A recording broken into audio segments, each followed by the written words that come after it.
Hello, welcome to Drops of Jupiter Tarot.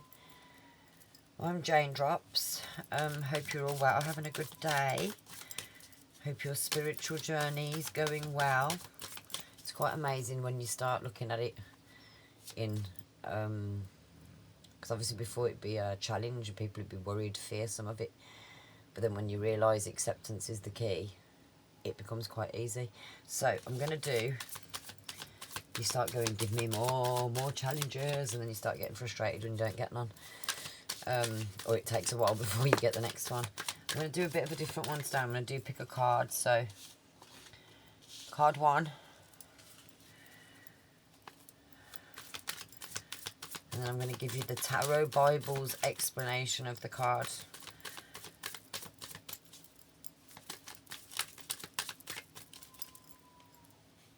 Two and 3. So 1, 2, 3. Okay.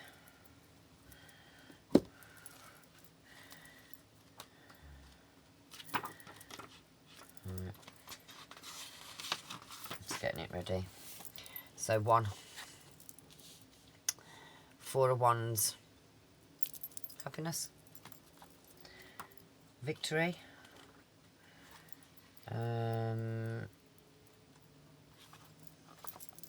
Celebration, joy, spontaneity and freedom. Congratulations! This card is a blessing to have in any layout as it heralds a time for rejoicing and celebrating. It can also employ dancing towards harmony and that happier times are ahead. When in the you now position, you have fresh confidence about your intentions and are finally at a point when you can feel proud of anything you've accomplished. There is also a sense of lively anticipation when you draw the 4 of Wands. The inner child in you is being nudged to come out from hiding under that adult guise and indulge in fun. Laugh a little, get involved in more social interaction, spread your light-hearted charisma around.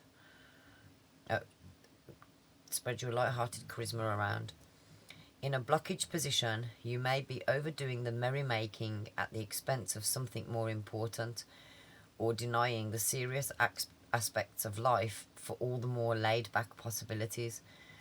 Because you fear moving on, making changes, or looking at a truth of who you really are, you compensate through sheer self-congratulation and non-stop socialising. In a future position, the 4 of Wands can represent events and people who will come into your world to lighten up your life. Excitement is about to be generated and planned parties or celebrations are well favoured. The 4 of Wands also indicates that you can now free yourself from any circumstances that don't suit you. Whether it is a relationship, job, self-doubt or fear, you can break free and open yourself to new possibilities or cut loose from self-imposed bonds. It is time to move into the next phase of personal growth and leave the past behind. I like that one. Which was it, number 2? Was it number 2, number 3? Number 2. Sorry if I got it wrong. 7 of Pentacles. 7 of Pentacles is Earth. I'm an Earth, I'm a Taurus. It's grounded. It's about the external material, sorry. It's evaluation, fruits of labour and assessment. Well, this gardener has done well so far. The work he has put into making his garden grow has paid off and he's feeling a little bit more confident about his abilities. He has a harvest, but what next? The 7 of Pentacles in a you now position indicates that it is time to take a reality check on your progress. Think about how you have performed. What have you achieved so far, and how can you enjoy the fruits of your labour? Maybe you've been so engrossed in your work or focus that you've forgotten to take stock of the results so far, but now it is assessment time. Take a break and consider whether you actually need to invest more time and effort into your toils. Take a step back, rethink, create a new strategy, or move off in a totally different direction. We sometimes hang on to our current creation for fear of having to find a new one. Like painting a masterpiece or a sculpture, we need to know when to put down our tools and stop. Otherwise, we could make it a total disaster. We fear completion because it implies yet another new departure when we are quite happy going along the way we know and love. It is easier to stick with the familiar.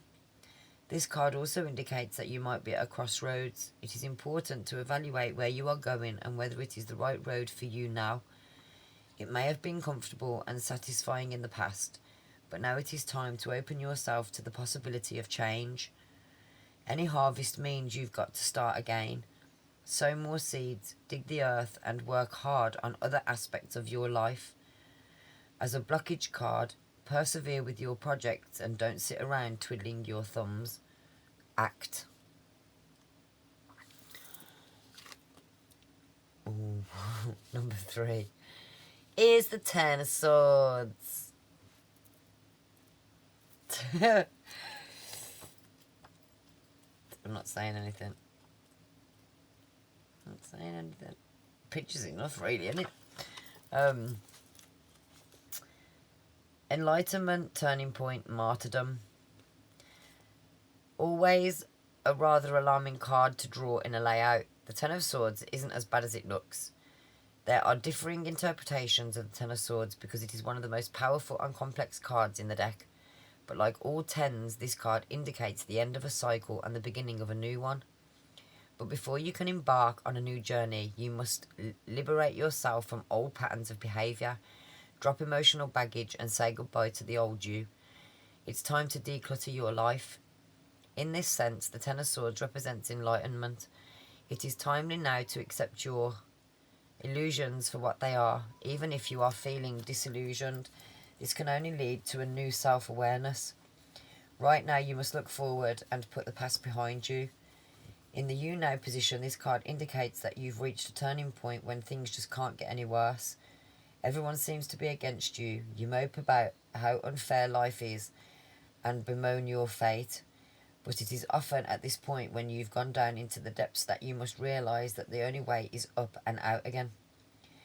In the blockage position, it can indicate that you are exaggerating your problems and that they are not as bad as you make out. Or you may be playing the victim or martyr to wield a certain amount of power over someone. In a relationship issue, the script that springs to mind would be you reminding your partner of what you've had to suffer. Look at what I've given up for you. Or, no, it's fine, I don't need anyone, I can do it alone. The power of the victim and martyr are equally chilling in their manifestation. As a future card, prepare for a change of heart, be ready to face the new you, and laugh a little at the world and its coincidences. If you truly are suffering, then this card really does indicate a turn for the better. There you go.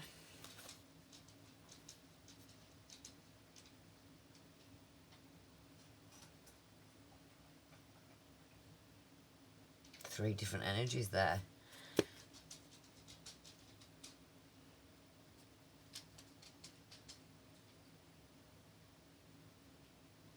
It's kind of telling you, innit? Hard work will create a victory over how you're feeling.